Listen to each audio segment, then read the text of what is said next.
Bueno, no voy a decir casi nada de Jesús. Aquí tenéis a Jesús Castro, psicólogo, otro de mis amigos a través del blog y que, queriendo sin querer, me ha ayudado a llevar nuestra situación. Es de los que hablaba antes. Y nos va a hacer una exposición que seguro que os va a interesar a todos. Gracias, Jordi. ¿Esto cómo va? Este lo señala.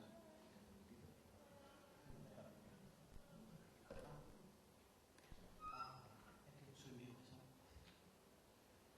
Voy a necesitar una automatrista, yo no veo. Bueno. Antes de nada, me gustaría aclarar o manifestar mi absoluto respeto por las opciones de cada profesional, cada padre, cada madre, respecto al tratamiento que elige o la forma de abordar este problema en sus hijos y en sus pacientes, usuarios o como quieran llamarlo.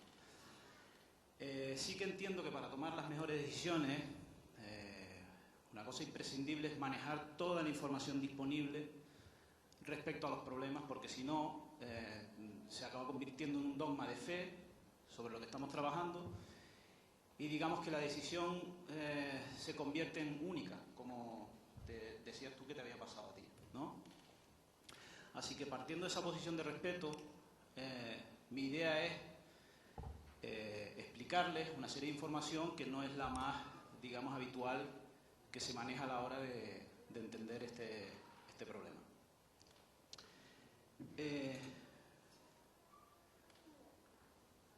Entiendo que los profesionales y los padres y las madres solo tenemos un deber esencial, que es hacer lo mejor que podamos respecto al problema, dar lo mejor de nosotros mismos bajo nuestro saber y nuestro entender. En principio, por supuesto, pretendo dar esa información alternativa y además para ello me gustaría que se entendiera, porque entiendo que aquí hay profesionales que saben, manejan esta información que voy a dar, pero hay padres y madres que a lo mejor no. Entonces, me gustaría primero explicarles de dónde salen los diagnósticos, cómo se elaboran los diagnósticos con los que luego son sus hijos etiquetados en algunos casos. Como Mar ya presentó los criterios diagnósticos, pues no lo voy a hacer yo. Se habrán dado cuenta que, por supuesto, esos criterios diagnósticos, de las guías que utilizamos para hacer esos criterios, que son muy interesantes, no son muy interesantes, son muy densas, están llenas de palabras. Y como decía Aldous Huxley, el lenguaje es una muy pobre herramienta para que dos universos se puedan comunicar entre sí, y los universos somos las personas. Así que está plagado de palabras.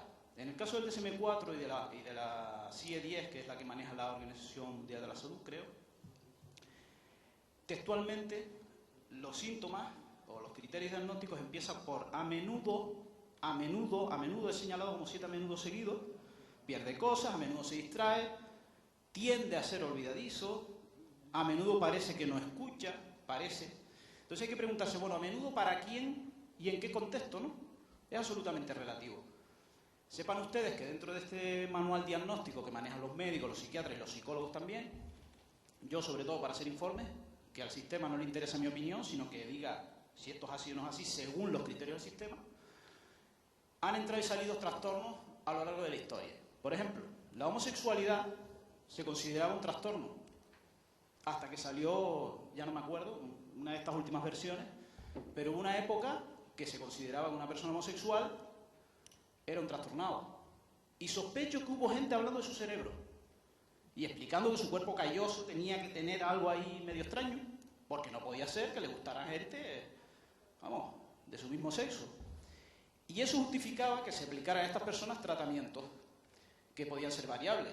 Sospecho que también se les medicó y sospecho que también se les aplicó electrochoque, por ejemplo, que no es nada invasivo y total, un corrientacillo de nada, ¿no? Una vez dicho esto, les voy a... ¿Dónde?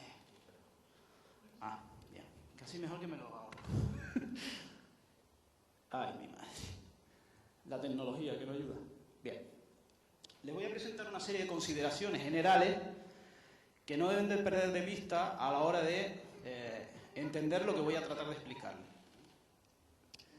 Hace unos añitos, cuando el Drago empezaba, me invitaron a dar una charlita sobre lo que yo quisiera, pero que tuviera que ver con la acción que iba a promover el Drago, que era esencialmente pues, una acción social y de protección social. Y en aquel momento hice esta diapositiva, fue en el año 2009, y resumía un poco la locura en la que estábamos metidos, cuando no existía todavía la crisis. Se empezaba a ver algo, pero no era una cosa impensable. Una de las noticias del año 2007 era la evolución de un factor determinante del gasto sanitario. El sistema de salud no logra frenar el consumo de psicofármacos que recetan los centros de atención primaria. 5 tipos de medicamentos absorbían el 48% del gasto en farmacia. Y los expertos admitían que no todos los usuarios de antidepresivos, que eso toca con lo nuestro, ¿no?, de lo que vamos a hablar aquí, deberían de seguir estas terapias, ¿no? Hay un tal Antoni Gilabert, al que no tengo el gusto de conocer, decía que básicamente cada vez la sociedad presionaba más a los ciudadanos, en los trabajos, en los ambientes, para que funcionaran mejor, para que tuvieran rendimiento, y algunos de esos ciudadanos pues que como que no se adaptaban a dar ese rendimiento y estar en sus trabajos. Claro, él decía, hace unos años, si tenías estos problemas, pues te aguantabas. Ahora, pues bueno, te tomas un antidepresivo, el médico te lo receta, tú te lo tomas, y al menos eso te permite ir a trabajar cada mañana, ¿no? Ya está, te lo tomas y ya funcionas en tu trabajo, da igual que sea una cosa insufrible. El caso es que tú vas medicado al trabajo y digamos que el medicamento cumpliría esa función de engrasar toda la maquinaria esta de los trabajos y de tantas y tantas cosas, ¿no? Bueno, otro punto importante que me gustaría que tuvieran en cuenta a la hora de recibir esta información. Entiendo yo, y creo que unos cuantos más, una cosa tan básica como que la ciencia debería de aproximarse en lo posible a la verdad última. ¿Por qué? Porque, oiga, el todo vale como funciona, porque funciona, es que me funciona. La acupuntura, es que me funciona. Las flores de Bach, es que me funciona. Esto y lo otro, vale, no vamos a discutir que funciona.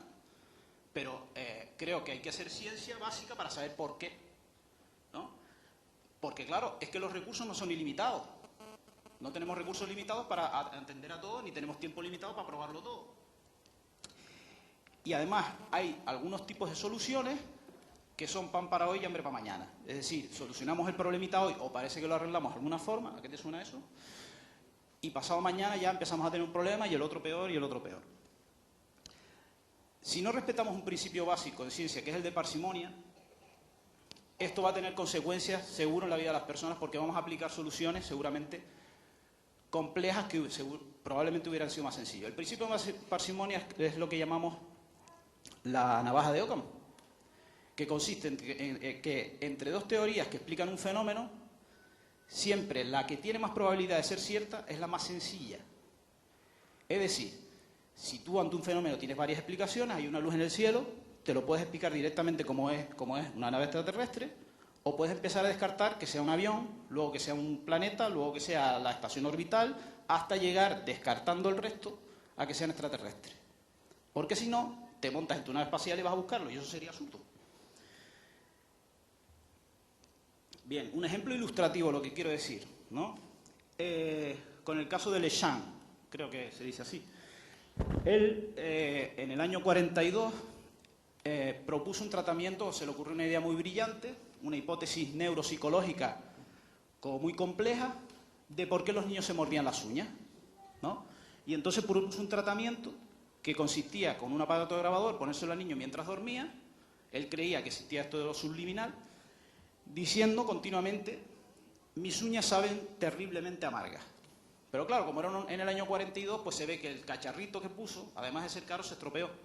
Y entonces se dedicó a ir, me imagino que él y otros señores más que colaborarían, porque si no, no me lo puedo imaginar, a leerles todas las noches esa frase a los niños mientras dormían, ¿no?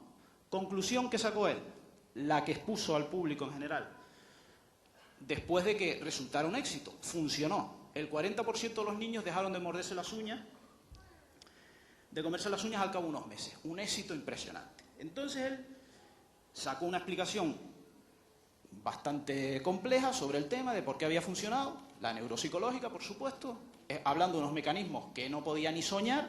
Me imagino hoy día con las pruebas que hay, bueno, sacaría el triple, ¿no? Pero entonces se le ocurre decir, bueno, es que a lo mejor es posible que los niños se hayan dejado de comer las uñas porque pensaran, si dejo de comerme las uñas, el hombre raro este se irá lejos y no volverá. Yo digo, bueno, una explicación bellísima, preciosa, por lo simple que es. Descartemos que los niños no tienen miedo al señor raro, ¿no? Quiero decir que si es esta explicación neuropsicológica y no se tratase de comerse las uñas, a lo mejor de cosas más complejas, pues imagínense ustedes la pasta que hubiera hecho este hombre comprando aparatitos de grabación para ponerlos en cada casa de cada niño. Se hubieran gastado unos recursos que, descartando la otra explicación o confirmándola, nos hubiéramos evitado semejante dislate. Algunos datos de por encima, ¿no? Para saber en qué situación está la cosa. El diagnóstico en niños hiperactivos e inatentos, cuando hice esta diapositiva, que fue hace un par de años, ha aumentado un 9000% en 7 años en Inglaterra. La venta de anfetaminas, ustedes saben que parte de la medicación con la que se trata a estos niños es básicamente derivado de la anfetamina, ha pasado de 2 toneladas a 16 toneladas en los últimos 10 años. Hay señores de los laboratorios que gritan directamente viva la hiperactividad. Un éxito de ventas impresionante. España, ¿cómo está España? Pues siguiendo lo de fuera, o sea, lo que mola, lo de los Estados Unidos y tal. Y ya está en el tercer lugar el número de prescripciones antidepresivos, ansiolíticos a la población infantil. El 70% de los fármacos se calcula que no han sido probados en niños.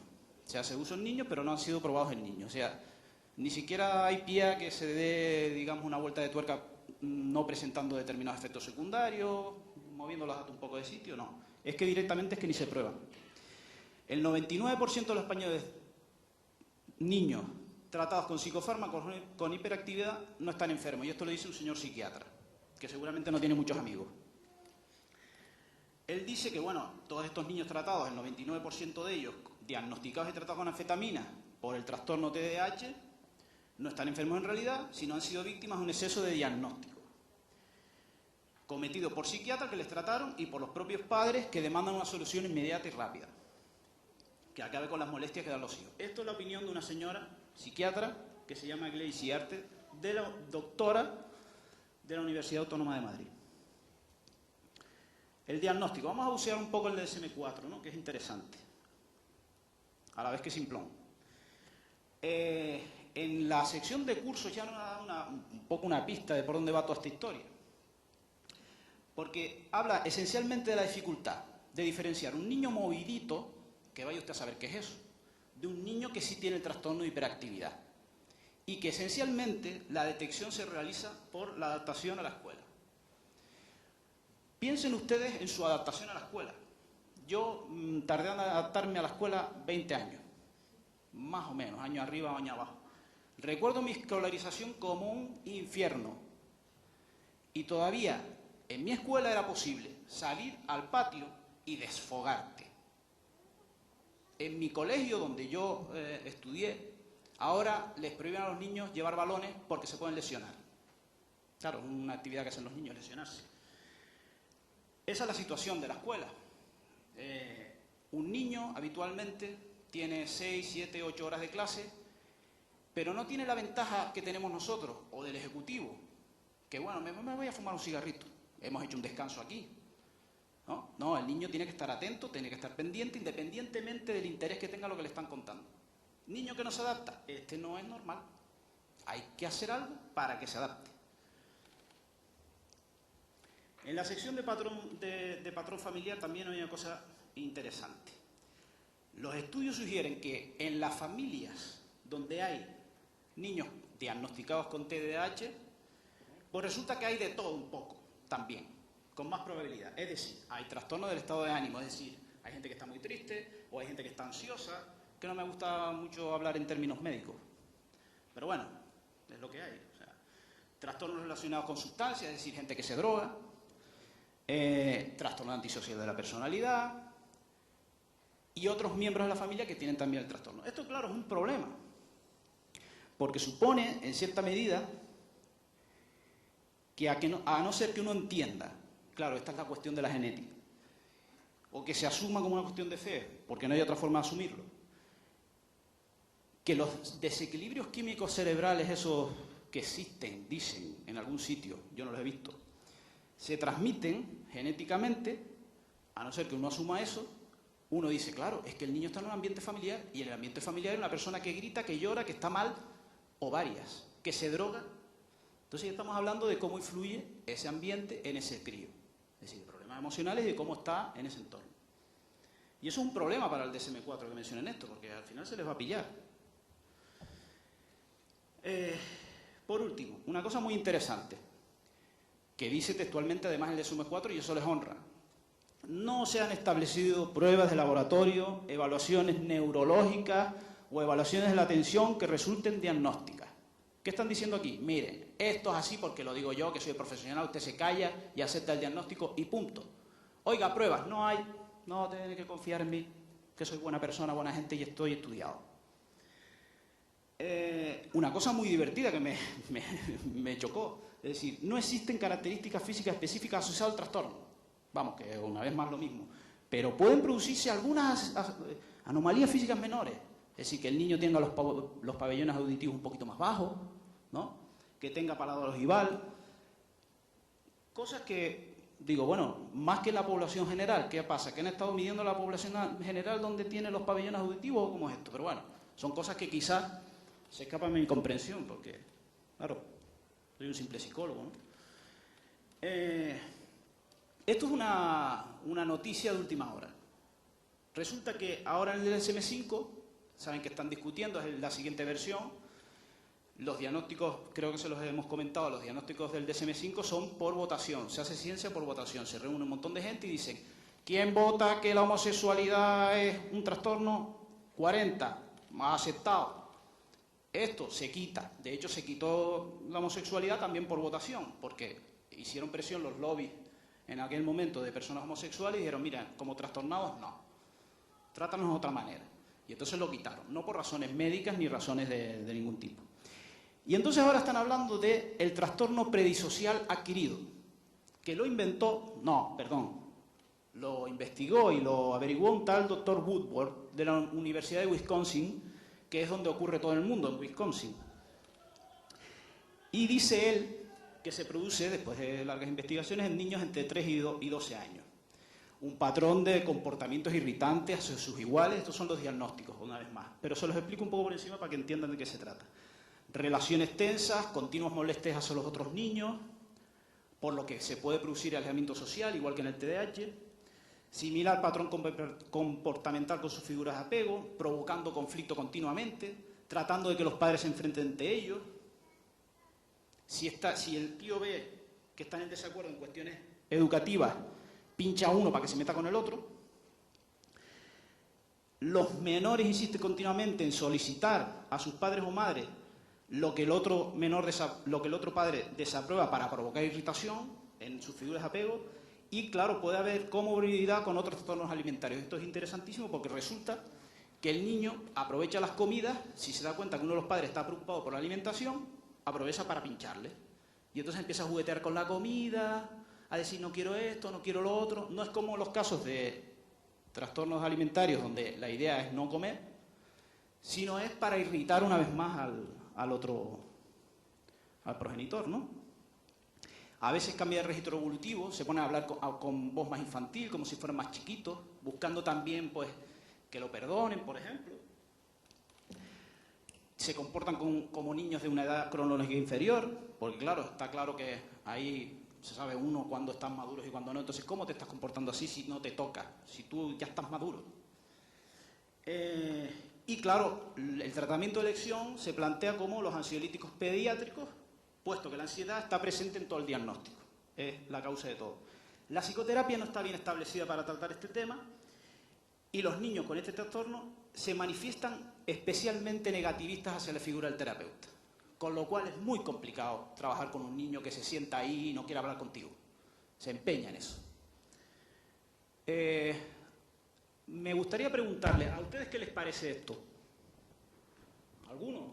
¿Alguien que diga? ¿Qué te parece? Me parece un niño. A mí me parece un niño. Pues no, ahora resulta que es un niño que tiene trastorno perisocial adquirido. Yo creo que a lo mejor es posible que colara. Es decir, esto lo inventé en 10 minutos, sin pensar demasiado, diciendo, bueno, había una universidad en Wisconsin, palaca, y lo subí a mi blog. Y oiga, coló. De hecho, hubieron psiquiatras que me hicieron comentarios del tipo, oh, ¿a dónde vamos a llegar? Nos estamos pasando un poquito. Esto es un invento de 10 minutos. Así se fabrica un diagnóstico, utilizando palabras más o menos rimbombantes, que suenen bien, y darle un criterio de posibilidad. Y entonces empiezas a ver a ese crío de otra forma. Oye, pues el mío es igual. Oh, va a haber que tratarlo. Algunos datos de ciencia de la buena. Esta es buena. Es una guía de práctica clínica sobre el trastorno de déficit de atención con hiperactividad en niños y adolescentes. Es una guía práctica clínica del Sistema Nacional de Salud que se editó en el 2010 en un ministerio que se llama de Sanidad, Política Social e Igualdad. Conclusión concluyente de este sesudo trabajo por el que se guían luego los clínicos, porque para eso es el trabajo, si no es tontería. Las impresiones clínicas sobre la validez del diagnóstico de TDAH y la eficacia del tratamiento están sólidamente confirmadas por la investigación empírica. Caray. Y entonces yo me pregunto, ¿por qué? Como Mourinho, ¿por qué? ¿Por qué dice usted esto así?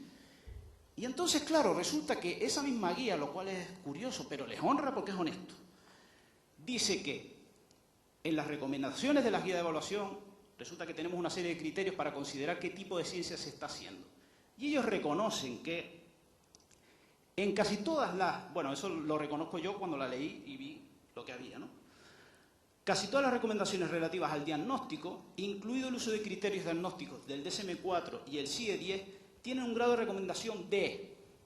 D. En el colegio cuando te ponían una D no era bueno, lo bueno era la A. ¿Vale?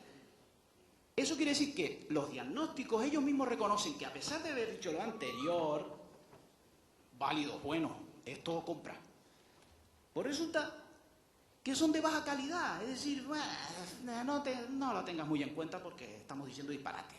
O sea, esto lo decimos nosotros porque sí. Las únicas recomendaciones que tienen una calidad C, si en el colegio te ponía una C tampoco era bueno, lo bueno era la A. Resulta que tiene una calidad regular, pero las pruebas que no deben aplicarse. Coño, eso yo también lo sé. No le hagas un escáner porque seguramente ahí no aparezcan muchas cosas. Aquí me gustaría puntualizar que estamos hablando de niños donde la causa orgánica se ha descartado. Un niño normal que no le encuentran nada por ningún sitio más que, pues eso. Es que del colegio me dicen que es insoportable. Vale. En cuanto al tratamiento. Pongo este reloj así en espiral porque te pueden dar las uvas. Y esto es importante.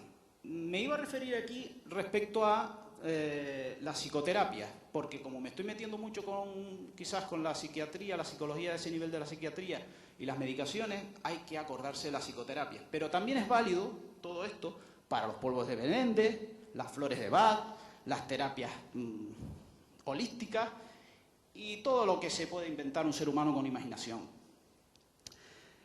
Sabemos bastante bien, ¿no?, respecto a las psicoterapias, pero repito, eso se puede aplicar a otras terapias, que en el caso más optimista de las terapias que funcionan, porque esto es el análisis de Lambert, un metaanálisis, un estudio de muchos estudios, resulta que en el caso de Lambert, que es el más optimista, es un hombre que mira la realidad con optimismo, lo que son las técnicas aplicadas, al menos en psicoterapia, resulta que solo contribuyen al cambio, a la mejoría, un 15%.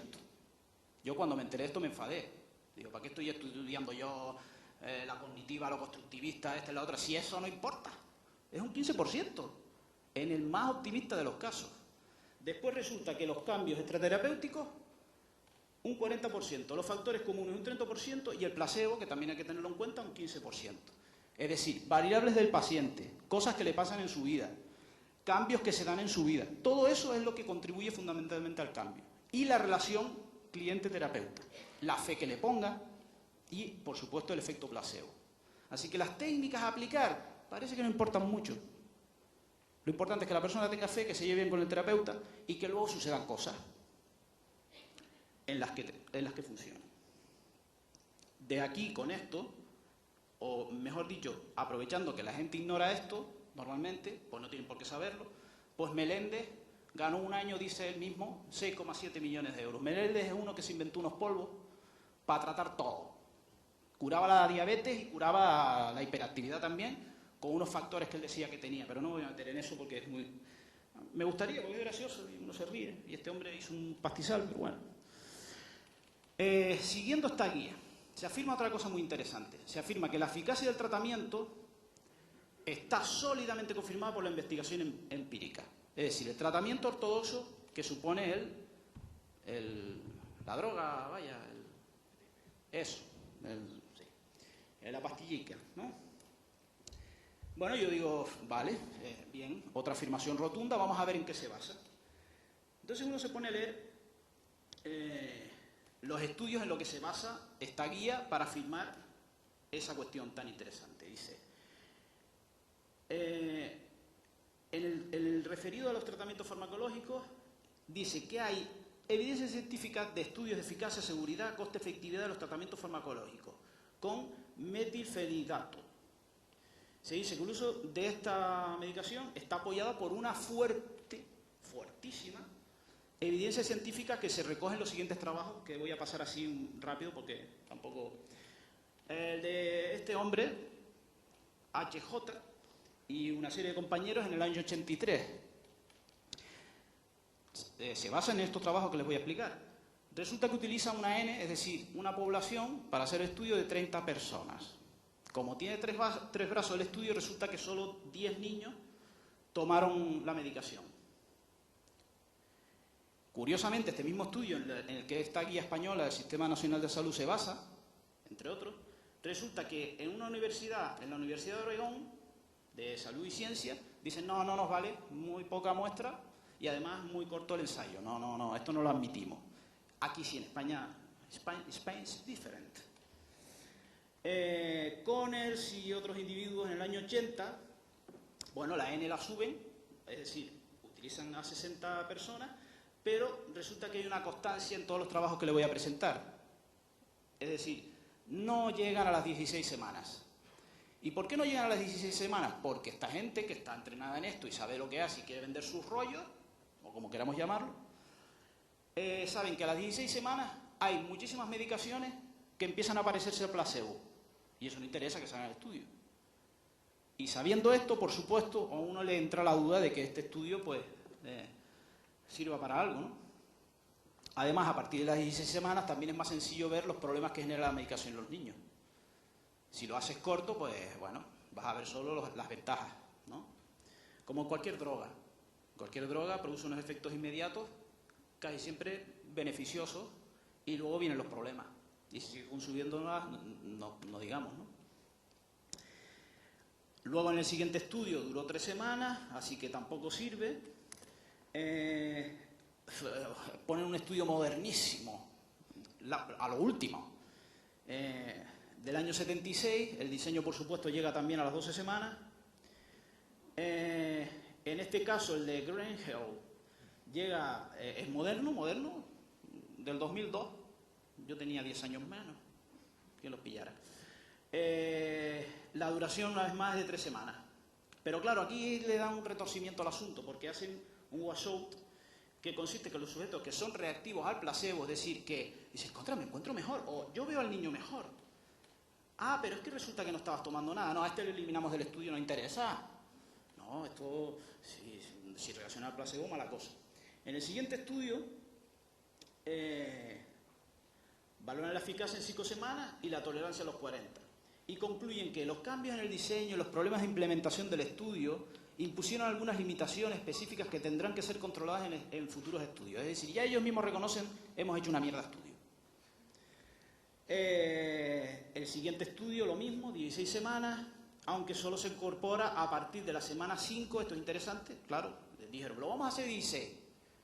Decimos que es de 16, pero incorporamos la medicación después de las 5 semanas, con lo cual en realidad los niños están tomándola 11 semanas. Y solo se incluyen niños diagnosticados con TDAH con tics. O sea, no se sabe si estos tics eran debidos a una medicación que estuvieran tomando previamente o no, o a qué eran debidos, pero cogieron este sistema de inclusión. Bueno, y el décimo, hasta el décimo tampoco, lo siento, no, es despedazable todo él. Este es curioso porque realmente con el metilfenidato, jolín, me cuesta. Debo tener un problema psicomotricidad fina. Mejora la escritura manual, o sea, los niños tienen mejor caligrafía. Dele de eso, que hace una letra preciosa. Bueno, y claro, solo se considera el diagnóstico de los profesores. O sea, se le pregunta al profesor, que es un experto en esto del TDAH, y le dice sí, este no, este sí, este no. El siguiente, pues lo mismo, 3 semanas, y el siguiente lo mismo, 2 semanas. Es decir, la ciencia de la buena en la que se basa resulta que no es buena, es mala. Más bien pobre. Bueno, entonces al menos, digo yo, este grave problema se podrá prevenir, se podrá hacer prevención primaria. Pues no, lo siento, porque dada la etiología fundamentalmente, que lo tengas en cuenta, de base genética, es decir, están diciendo que tiene base genética, conciencia de la buena, que no es conciencia, el goce del lenguaje. Conciencia de la buena, dicen que es de base genética. La prevención primaria lo sentimos, pero es absurdo encaminar acciones para dedicar recursos para que el trastorno no llegue a producirse. No se puede hacer nada porque, como es genético. Vale, y yo digo, caray, tal vez en el 2010 no se hablaba de epigenética. Hasta ahora no pensábamos que los genes son ladrillos, mueve ladrillo, traspasa ladrillo, y ya está. Niño rubio, el gen, ya está. No hay problema, todo era una cosa muy simple y muy bonita. Pero resulta que hay gente que se empeña en complicar las cosas, buscarle los 3 pies al gato. Y empiezan a hablar de que tal vez resulta que los genes, o mejor dicho, encontraron que los genes se modifican con el ambiente. Es decir, hay condiciones ambientales que hacen que un gen se active o no. Y están sospechando que determinadas cuestiones que van más allá del color del pelo, mucho más allá, también se pueden transmitir. Entonces digo yo, cuando hablamos de esto genético, el 50% y el 50% ambiental, si en lo genético también hay un porcentaje ambiental, ¿dónde queda lo genético? Claro, tendrán que haber genes, pero resulta que son más flexibles o más modificables por el ambiente de lo que hasta ahora creíamos. Y eso es un problemón para sostener toda esta parafernalia que teníamos. Bien, tranquilos, aquí huele a muerto y yo no he sido. Es decir, aquí algo apesta. ¿Por qué dicen todas estas cosas y se plantea así? Bueno, yo tengo una hipótesis, pero una hipótesis loca. O sea, de malpensante, persona paranoica. Porque claro, cuando voy a la parte de la guía donde los autores, que son tropecientos mil, un porrón de gente muy estudiada y muy sabida, tienen obligados por ley. Es que no sé cómo funciona eso. Están obligados por ley. Bueno, entonces dicen lo que se puede demostrar con papeles. El sobre que entró por debajo de la mesa, eso no lo cuentan. Porque no está demostrado. Entonces, de todas las personas que elaboraron esa guía, por la cual después los clínicos toman decisiones respecto a padres y respecto al resto de personas, resulta que solo 2 cogían el sobre por debajo. El resto todos reconocían, me paga la Lili, me paga... ¿Cómo es posible ser objetivo así, medianamente objetivo? Si resulta que hemos elaborado, hasta para cualquier tipo de medicación casi, entiendo yo, aunque no soy médico ni entiendo de medicina ni pretendo, los diseños de doble ciego y a veces de triple, creo, precisamente para que la opinión del investigador no influya en unos resultados que son eminentemente orgánicos. Entonces estas personas elaboran una guía de semejante subjetividad y relatividad, aunque este lleva muerto mucho tiempo, y las elaboran pagados por la industria. Entonces, ¿qué van a decir? Aunque sea sin querer, inconscientemente, el goce del lenguaje, ¿no? ¿Qué van a decir? Pues dirán, pues estarán un poquito influidos. No le voy a decir a estos señores que esto es una mierda porque capaz que no me pagan y mis hijos tienen que comer y tengo que comprar metilfenidato. Bueno, entonces, ¿y qué? Bueno, ¿qué pasa? Vale, tío, tú acabas aquí de hablar de todos estos datos. También he de decir, una vez más, que no pretendo transmitir una verdad absoluta y que mi opinión seguramente también está sesgada. Pero esta información la pueden encontrar fácilmente en Internet. Información con bibliografía, la pueden encontrar ustedes también. O al menos mi información y mi opinión está tan sesgada, como mínimo, como la de estos señores que dicen que esto es genético y que el tratamiento farmacológico es la pera. Bueno, ¿por qué entiendo que el último recurso debería ser ponerle una etiqueta a un crío de un diagnóstico que se elabora así, de una forma, digamos, bueno, de hoy para mañana, y tratarlo de una forma ortodoxa, es decir, fundamentalmente con la medicación, y luego te vas al psicólogo que te dé una charlita, unos consejitos y tal, que no te van a hacer mal? Porque fundamentalmente se asume que el niño es anormal. Aquí tenemos un niño anormal que hay que convertir en normal por la gracia de Dios. Claro, el niño, lógicamente, los niños son esponjas de absorber, sobre todo de reconocerse en lo que les cuentas de ellos mismos. Tú a un niño le haces, o su padre o su madre lo tortura, y la conclusión que saca es que debe haber hecho algo. Los demás que estamos viendo ese hecho, sacamos conclusiones sobre el adulto. El niño las saca sobre sí mismo, porque por algo mi padre y mi madre me está haciendo esto. Así que cuando tomamos una pastilla, eso promueve significados en nosotros. Y en el niño también los promueve. Y el decir, no, tú, es que te voy a tratar. La psicología tiene efectos iatrogénicos, señores. Es decir, el ver a un niño tiene consecuencias para él. Y hay que valorar si lo voy a ver o si no. Y si le voy a hacer más daño que bien. Porque no es tonto y sabe a lo que va. Y entonces yo voy al psicólogo, y estos no. Y entonces en clase me dicen el psicólogo para los locos. No, hijo. No, es un señor, es un amigo que te va a ayudar. Por otra parte... Gracias. Muy amable. Claro, cuando a ti te plantean que el problema es el niño, que el niño es anormal, y te dicen, vaya usted sea el psicólogo que además le va a dar una charlita y todo esto, se asume de alguna forma, por eso te hacía antes aquella pregunta, aunque creo que eres sabio, es decir, tú dijiste, otro, pues esto me ayuda. Es decir, realmente sí, vamos a hacer cambios aquí que entiendo que están ayudando.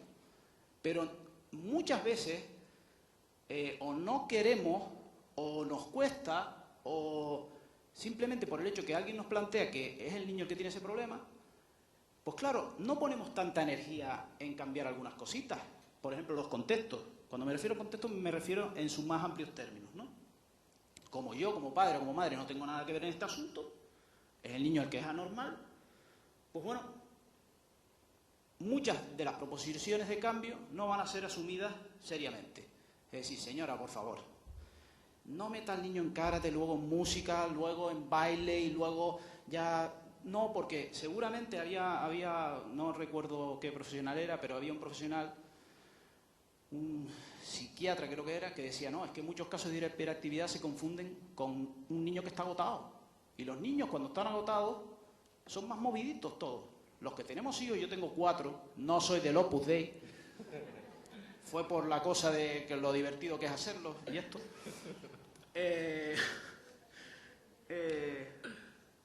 Claro,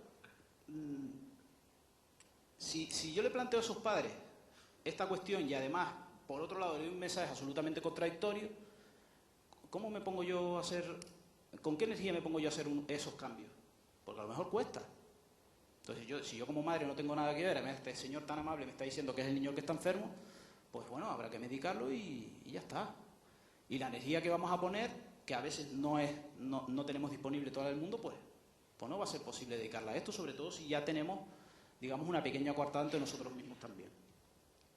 Y efectivamente los niños manifiestan los problemas a veces de forma diferente a los adultos. Un niño cansado, a veces un niño que está irritable, movido y que para dormirse también le va a costar.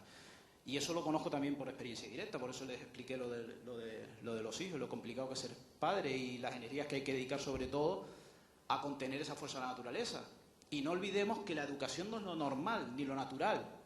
Lo natural es que un niño esté saltando, brincando, moviéndose, haciendo lo que le da gana en cada momento. Por eso cuando nosotros los adultos podemos hacer eso nos sentimos tan bien. Por eso un jefe que está todo el día diciéndote cada cosa que tienes que hacer y no te deja desarrollarte, nos hace sentir mal. Nosotros podemos mandarlo a la porra si tenemos lo que hay que tener, pero un niño no, un niño tiene que acatar, entonces lo metemos en actividades, entonces te tiene que gustar porque esto es bueno para ti. acabamos con ellos. Y encima después cogemos, si lo manifiesta de esa manera, estando irritable, o sencillamente porque no atiende a un rollo que es insufrible, pues entonces lo medicamos. Toma ya el clavo del ataúd, ¿no? Claro, eso es una opinión mía, Claro, pedirle cuentas al profesor ya sería la pera. Oiga, lo mejor es que usted se pone ahí, cuenta un rollo impresionante y esta criatura se duerme por las esquinas porque es insufrible. Es que yo tampoco lo aguantaría este rollo. No se lo diga. Al colegio ve a hacer política. Estoy trabajando en ello. Vamos a estar pendientes de la situación de nuestro hijo. Porque ese señor y esa señora se queda solo con tu hijo. Y hay gente mejor, yo pienso que todo el mundo es bueno, pero a veces un poco retorcido. ¿Vale? Lo que les decía antes, no se va, es que ya casi que lo he dicho todo, me enrollo. Dentro de ese contexto también está la tan cacareada conciliación de la vida familiar y laboral. Lo que mencionaba antes Jordi, es que si un crío que no le presta atención, seguramente haga algo. Hombre, no se va a atar de explosivos al pecho, ¿no? Pero te va a tocar las narices los momentos en que esté ahí. Porque sencillamente no está contigo. Y entonces a veces el crío aprende que haciendo esto, porque los niños tienen intenciones, ¿sabes? Quieren cosas. Entonces, si yo consigo, lo peor que le puede pasar a un crío es que no se le preste atención. Porque entonces no es nada. Si él consigue que se le preste cualquier tipo de atención por algo que está haciendo mal, por lo menos es algo. Pero el problema la conclusión que va a sacar, primero, es que esto hay que repetirlo para que... Y segundo, no, yo no soy bueno, porque ya me lo está diciendo mi padre, mi madre, que, claro, mira cómo me porto, ¿no? Y eso es un sistema que se va retroalimentando, de la misma forma que cuando tú das una medicación, en un sistema tan complejo como el cerebro, del cual no sabemos nada, o lo que sabemos es poco, muy poco, pues resulta que por homeostasis el cerebro se va a adaptar, un sistema complejo, y va a empezar a funcionar diferente. De tal forma que para la esquizofrenia, por ejemplo, dijeron, tenemos una prueba, el cuerpo calloso está más, los ventrículos cerebrales están más engrosados. Espérate, no estés tan eufórico, porque esta persona lleva tomando esto durante los últimos 30 años. Entonces, claro, va a ser que a lo mejor es eso, ¿no?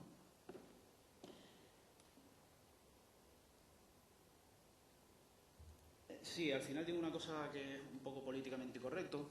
Es decir, los principales beneficiados de un estado de cosas donde no se estudia la biografía del niño y no se entiende la cosa más que desde el cerebro y más desde que descontextualizándolo todo, principalmente son las farmacéuticas, las que van a ganar un pastizal, porque como al final perdemos de vista nuestra historia, señores, para eso se estudia historia en los colegios, para saber de dónde venimos, y entonces entendemos quiénes somos y por qué nos pasa lo que nos pasa, por qué está la crisis, es que hemos hecho muchas gilipolleces, claro, no hay que repetirlas. Entonces un niño es exactamente lo mismo, si tú consigues descontextualizar eso, pues resulta que es una enfermedad. Ha hecho un brote o, mira, está hiperactivo y entonces hay que medicarlo y bla, bla. En ese sentido yo propongo un diagnóstico de los procesos, no de los productos, no del resultado, no de la etiqueta diagnóstica, sino qué está pasando aquí. Y siempre, vamos a ver, respetando lo que les comentaba antes, el principio de parsimonia, que parece que a veces que tendríamos que estudiar más filosofía de la ciencia, de cómo se hace la ciencia. De más simple a más complejo, asumiendo que hay una multitud de factores implicados y descartando causa orgánica, por supuesto. ¿Qué es más sencillo? Decir, bueno, a lo mejor es que es demasiada actividad, vamos a reducir, y entonces vemos que el niño cambia, está mejor, pues es esto. O decir que es un neurotransmisor que se le ha escacharrado en el cerebro, del cual les recuerdo que sabemos bien poco. Es más sencillo descartar que es esto. Y luego ir subiendo dentro de ese árbol. Y a lo mejor son varios factores implicados sobre los que se puede actuar. Y reitero, respetando que hayan personas que opten por la medicación. Creo que la diapositiva está clara, es decir, partimos de una cuestión más básica hasta una más compleja. La más compleja, las explicaciones físico-biológicas, que a veces el sustento que tiene es, lo digo yo porque lo he visto. Pues no me sirve. ¿Que tengo que creer que usted ha visto a la Virgen porque me dice que la ha visto? Pues no. Es que yo necesito tocar las llagas, soy un descreído, falta de fe que tengo impresionante. Educación versus medicación. Lo pongo no como dos opciones, sino como dos planteamientos que están, bajo mi punto de vista, bastante enfrentados. La medicación supone, la droga supone una solución inmediata a corto plazo. Corto plazo absoluto. El niño cambia. No sabemos si ya sea mejor, pero bueno, está más tranquilo, más aceptable, toca menos las narices, ¿no? Y eso inmediatamente, funciona. El problema aquí es el medio y largo plazo, que no he traído estudios que digan todos los problemas que genera esa medicación, pero creo que los pueden encontrar también en internet. Uno de los problemas que suele ser sin retorno es cuando hay diagnóstico de muerte, ¿no? Es decir, hay niños que han muerto por tomar estos derivados de la anfetamina durante cierto tiempo. Sospecho que no son la mayoría, pero casos haylos, ¿no? También se mueren por otras razones, toda la vida, ¿no? Entonces, la educación, es decir, marcarle límites al niño, contenerlo, es básico. Si no contienes a un niño, es una fuerza de la naturaleza. La educación no es lo natural. Un niño, si lo quieres natural, no lo eduques, déjalo que haga lo que le dé la gana, no le pongas normativas y tendrás un salvaje. Y probablemente pueda ser etiquetado de hiperactivo. La educación requiere tiempo, constancia, esfuerzo, y no se ve de hoy para mañana. Es un proceso de años. Doy fe con mis hijos, es un esfuerzo agotador y que requiere estar de acuerdo si tienes pareja con tu pareja y ser coherente, porque si el niño es medianamente inteligente y los hiperactivos, que son diagnosticados muchas veces, creo que va a haber una ponente que va a hablar de altas capacidades, seguramente son buenos jugadores de ajedrez, es decir, te ven venir y dicen, quiero esto, pues voy a hacer esto, porque tiene intenciones todo. Va a tratar, porque no sabe cómo funciona el mundo adulto, de ponerlo a prueba continuamente. Y entonces, dependiendo de cómo vaya esa prueba, va a seguir haciendo unas cosas u otras. Entonces, educar es muy complicado, requiere mucho esfuerzo. La medicación no, pero genera una incertidumbre grandísima, especialmente si alguien te cuenta estas cosas que estoy contando yo. Pero lo que hay, les digo una vez más, seguramente es una opinión sesgada. Busquen ustedes la información, está ahí accesible, es más o menos complicada. Pues si te metes en una página web sobre hiperactividad de una asociación, por ejemplo, las asociaciones, no sé aquí, pero en Estados Unidos están financiadas por la industria, muchas de ellas, pues te vas a encontrar una información absolutamente todosa sobre ese tema. Y este tipo de estudios no se van a sacar, porque se entiende que esto es perturbar a los padres, confundirlos y todo esto, como en todos los temas de salud mental. Entonces se vende como un dogma y más dogmático conforme a más dudas hay. Y para terminar me gustaría que se hicieran estas preguntas para poner a prueba la hipótesis en ese sentido de la educación, ¿no? ¿Influye en nuestros hijos el que seamos coherentes con ellos? ¿Cómo influye en un niño que sus padres no sean coherentes? Que un día lo castiguen por una cosa y el otro día no. ¿Qué provoca en ese crío? ¿El que no permitamos que domine el entorno familiar o que lo permitamos? ¿Que un crío consiga, vaya por Dios, me fastidiaste la sorpresa? ¡Oh, vete!